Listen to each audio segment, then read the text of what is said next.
Hey everyone, BB here, Olympic View Property Services. Today I'm talking about maintenance programs, or at least our maintenance programs, and how we have these set up. So what we do typically is we have our on-site managers, and they're there on-site.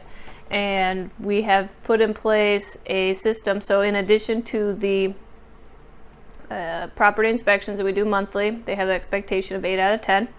And then they also have an expectation to do a monthly special project, which we assign based off the building needs. So we go through at the beginning with the owner, and based off our experience and knowledge is kind of figure out what are some of the special projects, what's going to take a little more extra time, but really it only really needs to be done once or twice, maybe a year. So it's kind of hard to throw it in the monthly expectation when it only needs to happen occasionally.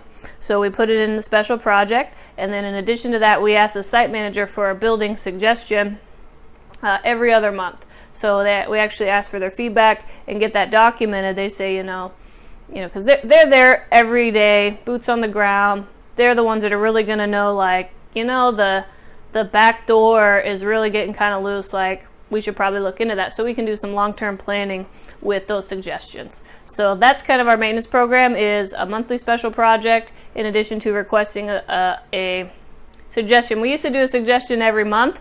Turned out that was too much, so we switched it to every other month. You're like, I don't have any suggestions. Like, they basically just started coming up with random stuff that wasn't really necessary just to fulfill the requirement. So it's kind of didn't really work out. So we went to every other month. All right, so I'll tell you what we have. This is one building that we have for the special project. So January is fire safety. So we're going to go through and check all the fire extinguishers, and we call in a vendor for that. But the site manager goes ahead and schedules that, gets the report, and forwards it on to property management, or the owner in this case, if you're doing it yourself. Forwards it on, gets their recommendations. Usually they need a service of fire extinguishers, and that's about it. Okay, February, hallways and door. We do interior doors, or the unit doors. Wipe them down, wipe down the thresholds and the walls. Go ahead and just wipe those down. Do any touch-up painting that needs to be done. Okay, March, we do storage room deep cleaning. We call it spring cleaning. So you go through the storage rooms where the site managers keep their supplies, just do a deep cleaning, sweep it, vacuum it out. That never happens. So just spring cleaning. They can do what they want with that. Okay, I always tell them to take a before and after so they can admire their work. It really does make a big difference. April, we do a spring all unit inspection at this particular building with this particular owner. He likes 2 all unit inspections per year. Every 6 months, so we do one in the spring and one in the fall. So in April, we do the spring all unit. In May, we prep for the summer, which means we're pulling the hoses out, pulling the barbecue out, hose protectors, take those off, store those away, bring the hoses out, get the dirt, and get everything ready for summer. Oh, the sprinklers, get the sprinklers ready. Okay, June, we're going to do dryer vents. So we just go through on the exterior of the building and clean the dryer vents, and then call in a vendor if needed, if we need to do a full cleaning of the dryer vents. July, I have the site managers review the operations manual. Brought it up here. It's basically just an outline of all of our processes.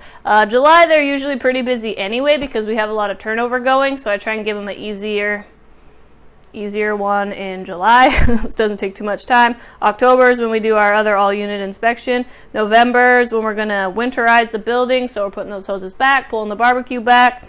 We put the hose protectors back on, make sure we have salt ready, make sure we have a snow shovel ready, so that when it does snow or gets icy, we have that stuff. We don't have to run up to the store and get it. So we go ahead and prep all that stuff, make sure everything's good. Check the weather stripping around the doors, the exterior doors, and then also the sweep on the bottom. Make sure that those are secure, and the building's going to be nice and warm over the winter. December, we do a key audit. So go ahead and just make sure you have all the keys. For the doors, we have extra exterior door keys. You never know when you're going to need a few of those. And all the keys are in there labeled. Check all the other random doors in the building that you might have. We have elevator rooms, storage rooms. And just make sure there's a copy in the key box for the owner to use. So because the site manager probably has their own set of keys. So make sure that they, sometimes locks get changed in the busiest time of the year, and you don't you know, it's good to double check, do a key audit once a year of the key box. And that's what we do for this building. Of course, it could be different depending on the building, but those are the special projects that we have for the site manager at this specific building. They document them in the system that we use. I mentioned it before, we use Buildium. I'm trying to show you here. Boop, boop. So they're just recurring tasks that happen once a year on that month. The site manager gets the task. They document what they did, what happened. That's the same way they do their suggestion. They document a suggestion right in there. It goes in the building records, and then we know that it was done. And we have pictures, and we have date stamp, and so that's all in there. It's good to go, and we can make alterations as needed. And it's pretty cool. I really like it, so it works out really good. If you have any questions, give us a call. Otherwise, I hope this helps you systematize your business.